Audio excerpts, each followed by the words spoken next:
अच्छा ये बताइए कि एक माँ का बच्चे की शख्सियत साजी में उसकी जो ज़हनी सेहत होती है बच्चे की भी और माँ की खुद की ज़हनी सेहत से बच्चे की शख्सियत साजी पर कितना असर होता है और दूसरा वालदैन के आपस के जो ताल्लुक होता है उस ताल्लुक का उस बच्चे की जो मेंटल हेल्थ पे क्या असर होता है और वो उससे क्या सीखता है? बहुत ही ज्यादा असर होता है।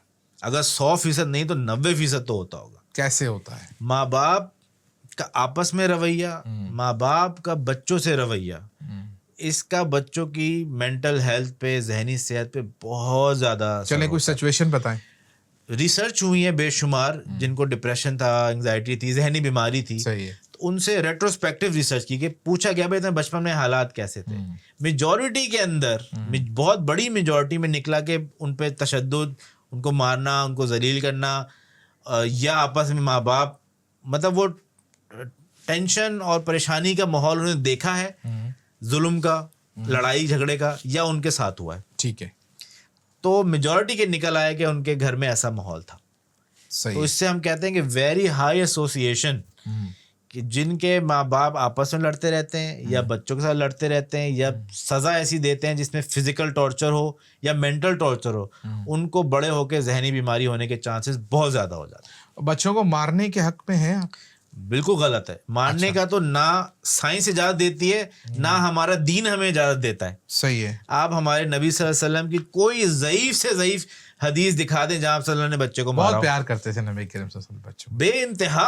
हज़रत मारना तो इमाम बहुत दूर की बात है, आप डांटने का या सख्ती का, जरा सख्ती से बोल दिया हो किसी बच्चे को। अब बल्कि आज के इसके बरअक्स आपको हदीसें मिल जाएंगी कि बच्चों ने इतने इतने बड़े बड़े गलतियां की और आप सबने फिर भी प्यार ही किया उनको। बिल्कुल ऐसे ही तो हमें तो ना दीन इजाज़त देता है, ना आप साइंस ने वो तजर्बा करके साबित कर दिया, सही तो है। ना हमें साइंस इजाज़त देती है कि बच्चों पे सख्ती की जाए। ठीक है। रूल्स होने चाहिए। मैं ये नहीं कह रहा कि बिगाड़ दें बच्चों को, रूल्स होने चाहिए। ये एक अलग टॉपिक है, इस पे हम आते हैं अभी। तो आपने ओरिजिनली सवाल क्या किया था मुझसे? मेरा सवाल ये था कि हाँ, असर पड़ता है कि नहीं पड़ता? असर पड़ता हाँ। है। अच्छा देखिए, ये तो बिल्कुल साबित चीज़ है कि असर पड़ता है, और ये भी देखा गया कि जिनको डिप्रेशन होता है उनके बच्चों में डिप्रेशन बहुत ज़्यादा होता है। मरूसियत का भी कोई ताल्लुक हाँ, है? तो ये दो, फिर जब इन पे एक्सपेरिमेंट किए गए तो पता चला कि दोनों तरह से ही है। कि ओके। एक तो वैसी मरूसियत होती है कि उसमें जीन्स होते हैं, वो बच्चों में ट्रांसफर हो जाते हैं डिप्रेशन के, और फिर उनका रवैया भी ऐसा होता है कि उसको और ज़्यादा बढ़ा देते हैं। ठीक फ़र्ज़ है। करें कि, और ये आपने देखा होगा कि अगर मेरी माँ ने मुझ पे किसी चीज़ पे बहुत गुस्सा किया है, सही है। तो मुझे भी उस चीज़ पे अपने बच्चे पे बहुत गुस्सा आएगा।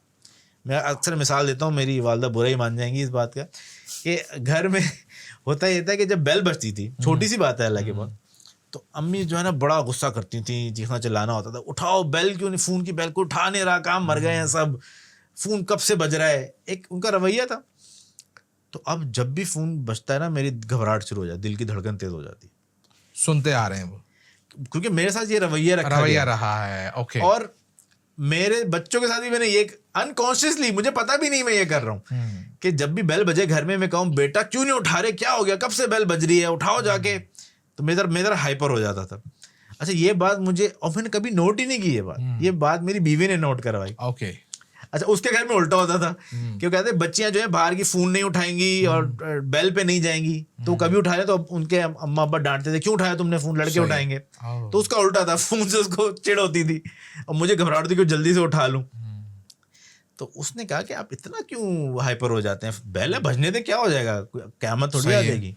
तो फिर मैंने सोचा कि यार ये क्या मसला है, फिर पता चला कि एक्चुअली अम्मा जो है वो इस पर बड़ा जोर देती थी, इस पर बड़ा गुस्सा हो जाती थी, तो मुझे ऑटोमेटिकली इस पर गुस्सा आ जाता है। ठीक है। तो आपने देखा होगा कि अगर माँ बाप ने किसी बात पर गुस्सा किया, आपको डांटा है, छोटी कहते हैं ना भाई उठे नहीं तुम अपने बाप के लिए और तुम्हें चंड पड़ गया, तो आपका बेटा भी जब नहीं उठेगा आपके लिए, आपको गुस्सा आ जाएगा, आपको थप्पड़ मारने का दिल करेगा। सही है। तो ये साइकोलॉजिकल बिहेवियर्स बंदा लर्न कर लेता है, बच्चे जो देखते हैं वही सीख लेते हैं। तो डिप्रेशन और ये बीमारियां मौरूसियत से भी आती हैं और फिर वालिदैन के बिहेवियर से भी बढ़ जाती हैं। ठीक है। अच्छा मियाँ बीवी के दरमियान नाचाकी होना एक फितरी अमल है, लेकिन बाज़ औक़ात ऐसा होता है कि दोनों अपने रास्ते जुदा कर लेते हैं। सिंगल पेरेंट जो चाइल्ड होता है उसकी जहनी मेंटल हेल्थ कहाँ खड़ी होती है, और जो माँ बाप ऐसा सेपरेशन कर रहे हैं या सुन रहे हैं हमें, तो उनके लिए आप क्या कहेंगे कि वो जो बच्चे को वो अपनी किसी वजह से या ना की वजह से या जो भी मिसअंडरस्टैंडिंग है उसकी वजह से अलग कर रहे हैं उन बच्चों को, आने वाले दिनों और सालों में उनकी मेंटल हेल्थ कहाँ खड़ी होगी? मेरे ख्याल से ये बात तो किसी साइकेट्रिस्ट से पूछने की भी ज़रूरत नहीं है कि ये तो सबको पता है कि उस बच्चे के जो है मेंटल हालत बहुत ख़राब हो जाती है। वो ऐसे तो ऐसे माँ बाप इस बिल्कुल बारे में सवाल क्यों नहीं उससे सोच पीछे रहे? का होना चाहिए कि उस तलाक तक या जुदाई तक बात पहुंचे नहीं, लड़ाई ना नहीं हो, चाहिए, हाँ। उसका क्या किया जाए? उस पे तो आपने बता दिया ना, वो लेकर आते हैं, लेकिन ये बिल्कुल। बाद में जो है ये उस बाद में तो बहुत ही नुकसान हो जाए। बच्चे जो हैं बहुत डिस्टर्ब्ड मेंटल हेल्थ लेके पैदा होते हैं। अक्सर को बीमारियां हो जाती हैं, जहनी बीमारियां, और बहुत परमानेंट बिहेवियरल चेंजेस उनमें, पर्सनैलिटी चेंजेस आ जाती हैं। हाँ, बहुत ख़राब।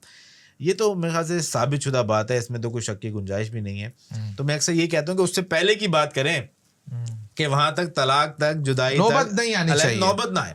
हाँ, उसमें भी आपने अक्सर सुना होगा कि जो तलाक हुई आपके जानने वालों में छोटी छोटी बातों पे हो गई। यार कुछ ऐसा था ही नहीं, ना कोई बड़ा मसला था, ना किसी ने किसी को बहुत मारा, ना जलील किया। अक्सर सुना होगा आपने कि छोटी तलाक हो गई, छोटी बात पर हो गया, पता किया तो कोई खास बात ही नहीं थी, हमें नहीं रहना, बस नहीं रहना। तो ये मेरे पास बहुत पेशेंट आते हैं। आहिस्ता आहिस्ता मैं देखा कि यार जब ऐसा हो रहा है, मियाँ बीवी लड़ते हुए आ रहे हैं मैरिज काउंसलिंग के लिए, तो जब दोनों से बात करके पता चलता है कि वजह तो कोई है ही नहीं, तो बिला वजह लड़ रहे हैं दोनों, कोई वजह नहीं है लिटरली, या कोई है भी तो बहुत छोटी छोटी वजूहात हैं जिनका हल बहुत आराम से किया जा सकता है। तो अक्सर को की असेसमेंट के बाद ये पता चलता है कि दोनों को या उनमें से किसी एक को कोई जहनी बीमारी निकलती है। डिप्रेशन है, एंग्जाइटी है, बाइपोलर है, तो जिसमें चिड़चिड़ापन बढ़ जाता है, गुस्सा बढ़ जाता है, दूसरे को बर्दाश्त करने की सलाहियत वो कम हो जाती है। तो ये निकलता है कि अक्सर वो कोई ना कोई डिप्रेशन वगैरह निकल आता है। ओके। और उस वजह से क्योंकि बर्दाश्त ही नहीं कर सकते। मतलब अगर कोई जोड़ा जो है इस तरह का एक्सट्रीम फैसला करने जा रहा है तो उससे पहले एक कंसल्टेशन लेनी चाहिए साइकियाट्रिस्ट की, बिल्कुल, दोनों को मिलकर, और एक दूसरे को एक मौका देना चाहिए। बिल्कुल ठीक कह रहे हैं, ऐसे ही होना चाहिए। ठीक है। अच्छा, ये बताइए कि जब मियाँ बीवी के जो अज़वाजी ताल्लुकात हैं उसका जो है वो रोज़मर्रा के अमूर पर कितना असर होता है, उसकी परफॉर्मेंस पे कितना असर होता है? अगर उनके आपस के अंदर कोई गड़बड़ है तो वो दुनिया के साथ मेजर लेवल पर कुछ ना कुछ गलत कर रहे होंगे, ऐसा मुमकिन है? गलत कर रहे होंगे का बात तो नहीं है, मिस हैंडल कर रहे होंगे, सिचुएशंस मिस हैंडल कर रहे हैं। ये है कि इंसान की जो बेसिक नीड्स हैं, खाना खाने के बाद दूसरी सबसे ज़रूरी नीड जो है वो सेक्स का जज्बा रखा है अल्लाह ताला ने। तो सेक्स इतना स्ट्रॉन्ग जज्बा है कि उसको नज़रअंदाज नहीं किया जा सकता। सही है। और जब भी अल्लाह ने उसके हलाल ज़रिए भी प्रोवाइड किए हैं आपको, जैसे खाने के अंदर हमें हलाल खाने का ज़रिया बताएगा, ये खाने खाओ, ये हलाल है तुम्हारे लिए।